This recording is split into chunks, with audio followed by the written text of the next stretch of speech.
माणुसकी लज्जित. 28 वर्षीय तरुणाने 80 वर्षीय वृद्धेवर केला बलात्कार.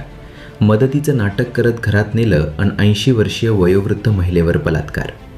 शरीराने थकलेल्या आबा जर्जर 80 वर्षीय वृद्ध महिलेवर 28 वर्षीय नराधम तरुणाने तिला घरात सोडण्याच्या बहाण्याने तिच्यावर अतिप्रसंग करून माणुसकीला काळीमा फासून सोडणारी धक्कादायक घटना सायंकाळी पैठण तालुक्यातील पाचोड येथील कल्याणनगर भागात घडली असून पोलिसांनी संबंधित नराधम युवकास अटक केली. तरुण, महिला, मुली यांच्या सुरक्षेचा प्रश्न ऐरणीवर आहे. राज्यात एक अशा घटना समोर येत आहेत. त्यामुळे महिलांच्या सुरक्षेचा प्रश्न निर्माण झाला आहे. कुठे ना कुठे महिलांवर, मुलींवर अत्याचाराच्या बातम्या समोर येत आहेत.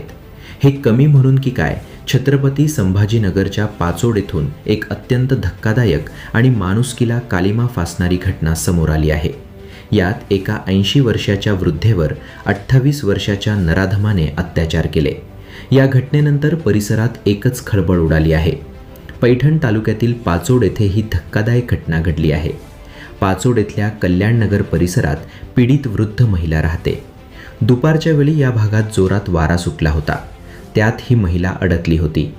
त्याच वेळी तिथे रोहन आहेर हा नराधम होता. त्याने महिलेची स्थिती पाहिली. त्याच वेळी तिचा गैरफायदा घेण्याचं त्याने ठरवलं. त्याने तिला मदत करतो असं सांगितलं. तिलाही त्याचा आधार वाटला. पण पुढे काय वाढून ठेवलं आहे याची कल्पनाही तिने केली नसेल. मदतीच्या बहाण्याने तो तिला आपल्या घरात घेऊन गेला. घरात गेल्यानंतर रोहनने त्या वृद्ध महिलेसोबत जबरदस्ती करण्यास सुरुवात केली. त्यानंतर त्याने लैंगिक अत्याचार केले. यावेळी तिने आरडाओरडा केला. हा आरडाओरडा ऐकून परिसरातील नागरिक आणि महिलांनी तात्काळ घटनास्थळी धाव घेतली. त्यानंतर लोकांनी रोहनच्या तावडीतून आजीला सोडवले. याबाबत माहिती महिलेच्या नातेवाईकांना देण्यात आली. तेही तिथे उपस्थित झाले. त्यानंतर तिला पाचोड पोलीस ठाण्यात आणण्यात आले. तिथे आरोपी विरुद्ध गुन्हा दाखल करण्यात आला आहे. पुढील तपास उपनिरीक्षक राम बारहाते करीत आहेत.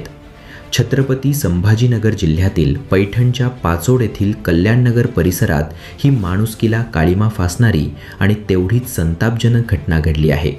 या प्रकरणाचे पडसाद उमटत आहे. लोकांनी या घटनेनंतर संताप व्यक्त केला आहे. तरुणी मुली असुरक्षित आहेतच, पण आता वृद्ध महिलांवरही अत्याचार होत आहे. कायद्याचा कुणाला धाक राहिला आहे की नाही असा संतप्त सवाल नागरिक करत आहेत. दरम्यान या प्रकरणी आरोपी तरुणाला पोलिसांनी अटक केली आहे.